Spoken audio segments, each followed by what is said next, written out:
পশ্চিমবঙ্গে বিজেপি সরকার ক্ষমতায় আসার পর অবৈধ তোলাবাজিতে জিরো টলারেন্স নীতি জারি করেছেন মুখ্যমন্ত্রী শুভেন্দু অধিকারী।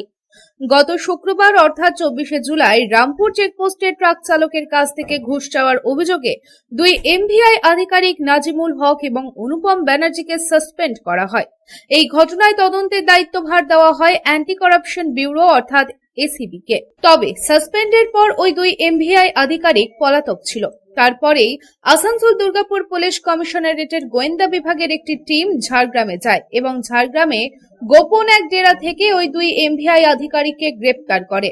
রবিবার দুই এমভিআই আধিকারিককে আদালতে পেশ করা হয়।